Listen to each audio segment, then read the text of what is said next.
गजाननं भूतगणादिसेवितं कपित्थजम्बूफलसारभक्षितम् उमासुतं शोकविनाशकारणं नमामि विघ्नेश्वरपादपङ्कजम्। सदाशिवसमारम्भां शङ्कराचार्यमध्यमाम् अस्मदाचार्यपर्यन्तां वन्दे गुरुपरम्पराम्।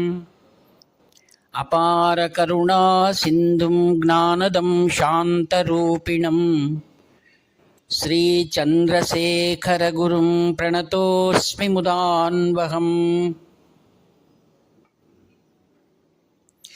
देवे देहे च देशे च भक्त्यारोग्यसुखप्रदम् बुधपामरसंसेव्यं तं श्रीजयेन्द्रं नमाम्यहम्।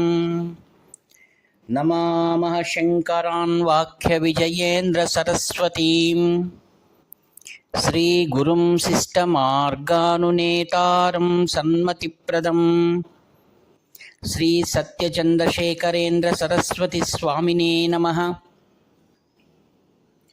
सर्वमङ्गलमाङ्गल्ये शिवे सर्वार्थसाधिके शरण्ये त्र्यम्बके देवी नारायणि नमोऽस्तुते। జయ నారాయణి నమోస్తుతే. ఆత్మీయులందరికీ కూడా హృదయపూర్వక ధన్యవాదాలు. శ్రీ కాంచి కామకోటి పీఠాధిపతులు జగద్గురు శ్రీ చంద్రశేఖరన్ స్వాముల వారి ఉపన్యాసములు 1937లో చెన్నై నగరం నందు ఉపన్యసించిన ఉపన్యాస మాలిక. అనువదించిన వారు వేలూరి రంగధామ నాయుడు గారు. ఇప్పుడు 3వ పుష్పమాలిక, పుణ్యము మరియు పాపము. లోకములో మానవ జన్మమునకే పాపపుణ్యములు ఏర్పడి ఉన్నవి. మనము పాపమును చేయుచున్నాము, పుణ్యమును చేయుచున్నాము. పుణ్యమనుకొని కొన్ని సమయంలోనే చేయుచున్నాం. తరచుగా మనోవాక్కాయములచే పాపమును చేయుచున్నాము. శరీరముచో చేయబడినదే పాపముని తలంచకూడదు. మనస్సు చేతను వాక్కు చేతను చెడుగు చేయుచున్నాము. వాక్కు చేత నిందించుట, ఎన్రుతమాడుట, ఇతరులను నొప్పించినట్ల కఠినముగా మాట్లాడుట, ఇవి ఎల్ల పాపములే.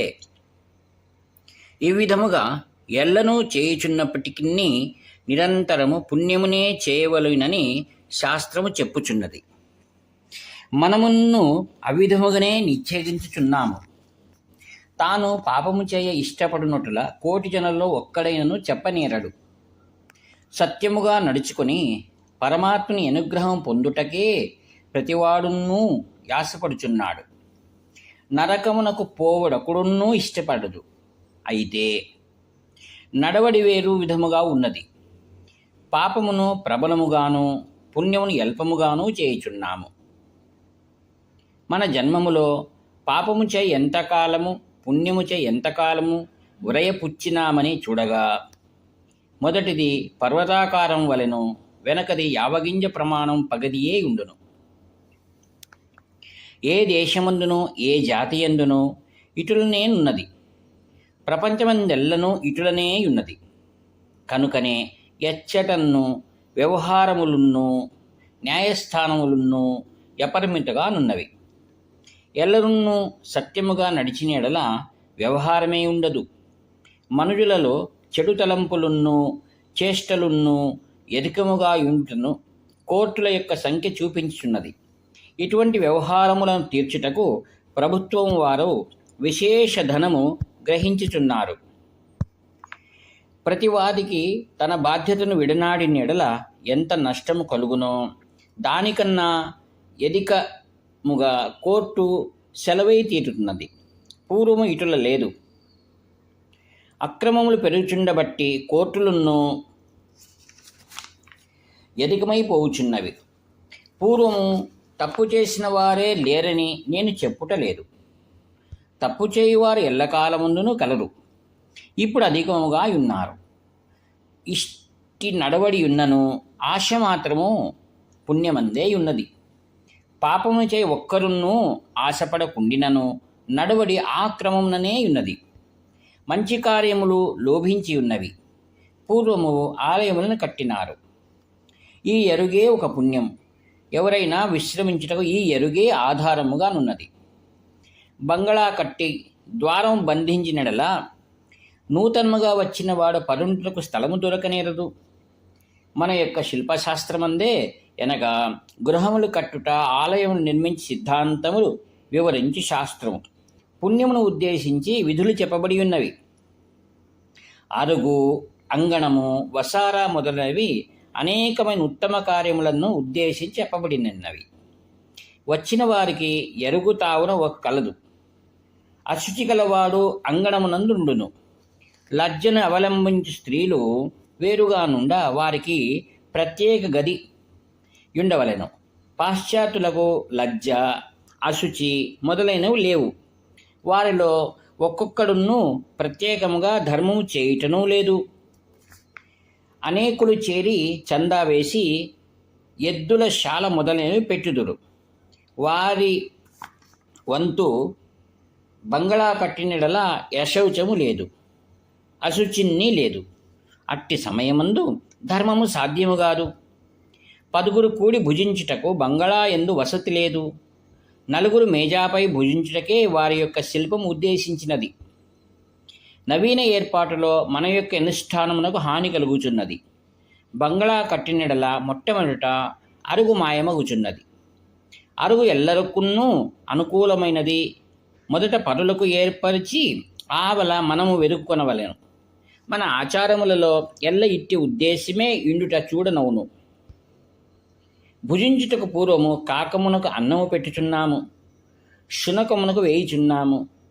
ఆచార అనుష్ఠానములందు ఇట్టివారిట్టి స్థలమునకు రానును, ఇట్టివారు రాకూడదను విధి కలదు. అయితే నూతన ఏర్పాటులందది లేదు. ఆచారము కఠినమైనది చెప్పుచున్నారు కాదు. హృదయములో దయతోనే శాస్త్రము విధులకు చెప్పియున్నది. మనకు కారణము తెలియనందున ఆచారములను విడిచిపెట్టకూడదు. ప్రస్తుతము కారణము తెలియకున్నను వాటిని కాపాడినెడల ముందుకు కారణము తెలియనవును. మన శాస్త్రమును విడిచినెడల ముందుకు దుఃఖమేర్పడును. మనుష్యుల జన్మమునొక సుడిలాగున ఉన్నది కనుక శాస్త్రము నీవు యోచన చేయబోకు, ఒకని తలపై ఆ భారము మోపుమని చెప్పుచున్నది. మనం మాట్లాడుచుండగా వేదవాక్యము అందుము. వేదవాక్యము సత్యమనుట మన దృఢ నిశ్చయము. వేదము చెప్పి ఉన్న ప్రకారం నడిచిన ఎడల మనకు విచారం ఉండదు. దేవుని ఆజ్ఞానుసారం నడిచిన వారిమైతి మనస్సుకు సంతుష్టి కలుగును.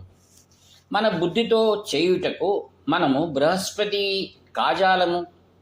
శాస్త్ర పద్ధతిగా నడుచుటకు దృఢభక్తి దాని యందు ఉండవలెను. మృగములకు పుణ్యము పాపము లేదు. పశువులు దండధావనము చేయకపోవుట దోషము కాదు.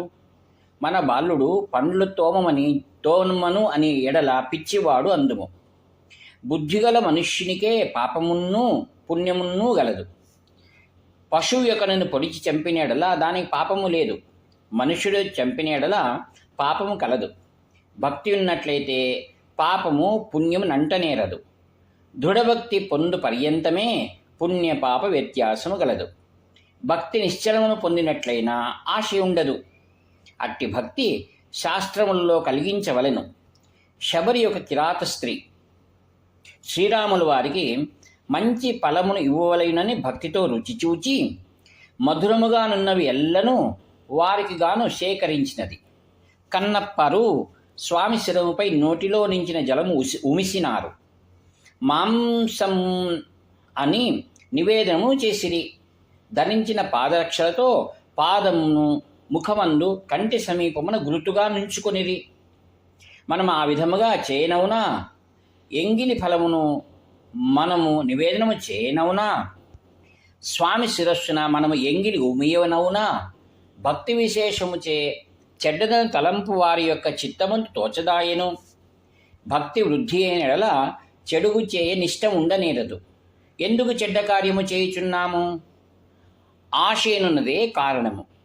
పిమ్మట పశ్చాత్తాపమును పొందుచున్నాము. పాపము అది సహజమైపోవచ్చున్నది. పాపమునకు కారణమైన ఆశను నిరసించి భక్తిని దృఢముగా పట్టవలెను. భక్తి చేతనే కృతార్థత పొందగలమని శాస్త్రములు చెప్పుచున్నవి. శాస్త్రమునందు చెప్పబడని విషయములలో మన బుద్ధినే ఉపయోగించవచ్చును. శాస్త్రము చెప్పియుండు విషయములందు మన బుద్ధిని ఆవల ఉంచవలెను. దృష్టి, స్పర్శము మొదలైన అల్పకార్యముల యందును శాస్త్రవిదితముగా చేసిన ఎడల ఆత్మకు క్షేమము సిద్ధించును. ఇది మన పెద్దల యాజ్ఞ. దాన్ని మీకెల్లరకు చెప్పునట్లు నాబోటి వారిని నేర్పరచిరి. ఈ విషయములపై యోచన చేసి నేను చెప్పునది సరి అని తోచిన ఎడల దానిని అనుష్ఠానము తేగలరు. ఇట్లు వ్యాఖ్యాత నివర్తి నాగభూషణ శర్మ 7483229249. హర హర శంకర, జయ జయ శంకర.